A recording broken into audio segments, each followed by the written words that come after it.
ਸਾਡਾ ਜੇਲਮ ਦਾ ਇੱਕ ਨੌਜਵਾਨ ਬਹੁਤ ਜ਼ਬਰਦਸਤ, ਉਹਦੇ ਕੋਲ ਵਿਲ ਪਾਵਰ ਹੈ, ਸਾਰਾ ਕੁਝ ਹੈ। ਆਸਫ ਜੱਟ ਜੀ ਜ਼ਬਰਦਸਤ ਜੱਟ ਜੀ ਜ਼ਬਰਦਸਤ ਕੀ ਕਹੋਗੇ? ਜੀ ਜ਼ਬਰਦਸਤੀ ਮਾਸ਼ਾਅੱਲਾ ਬੜਾ ਸਾਡਾ ਸੋਸ਼ਲ ਮੀਡੀਆ ਤੇ ਉਹ ਹੀਰੋ ਹੈ, ਪੂਰੀ ਦੁਨੀਆ ਨੂੰ ਜਾਣਦੀ ਹੈ, ਇੰਨੀ ਫੈਨ ਫੋਲੋਇੰਗ, ਬੜੇ ਅੱਛੇ ਪ੍ਰੋਗਰਾਮ, ਬੜੀ ਅੱਛੀ ਗੱਲ। ਔਰ ਮੈਂ ਸਮਝਦਾ ਵਾ ਕਿ ਸਾਡਾ ਉਹ ਬੜਾ ਜ਼ਬਰਦਸਤ ਸਾਡਾ ਭਰਾ ਹੈ, ਬੜਾ ਅੱਛਾ, ਮੈਨੂੰ ਐਪਰੀਸ਼ੀਏਟ ਕਰਨਾ। ਔਰ ਦੇਖੋ ਗੰਦ ਫੈਲਾਉਣ ਵਾਲੇ ਸੋਸ਼ਲ ਮੀਡੀਆ ਤੇ ਬਹੁਤ ਸਾਰੇ ਨੇ, ਗੰਦਗੀ ਫੈਲਾਉਣ ਵਾਲੇ, ਲੇਕਿਨ ਇਹ ਉਹ ਭਰਾ ਨੇ ਜਿਹੜਾ ਪੋਜ਼ਿਟਿਵ ਕੰਮ ਕਰ ਰਹੇ ਨੇ, ਮਾਸ਼ਰੇ ਦੀ ਬਿਹਤਰੀ ਐਸੇ ਕੰਮ ਕਰ ਰਹੇ ਨੇ। ਇਹੋ ਜਿਹੇ ਲੋਕ ਸਾਡੇ ਹੀਰੋ ਨੇ, ਅਸੀਂ ਉਹਨਾਂ ਨੂੰ ਐਪਰੀਸ਼ੀਏਟ ਕਰਨੇ ਆ।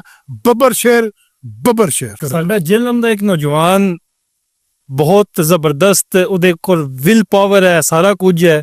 ਆਸਫ ਜੱਟ ਜੀ ਜ਼ਬਰਦਸਤ ਜੱਟ ਜੀ ਜ਼ਬਰਦਸਤ ਕੀ ਕਹੋਗੇ? ਜੀ ਜ਼ਬਰਦਸਤੀ ਮਾਸ਼ਾਅੱਲਾ ਬੜਾ ਸਾਡਾ ਸੋਸ਼ਲ ਮੀਡੀਆ ਤੇ ਉਹ ਹੀਰੋ ਹੈ, ਪੂਰੀ ਦੁਨੀਆ ਨੂੰ ਜਾਣਦੀ ਹੈ, ਇੰਨੀ ਫੈਨ ਫੋਲੋਇੰਗ, ਬੜੇ ਅੱਛੇ ਪ੍ਰੋਗਰਾਮ।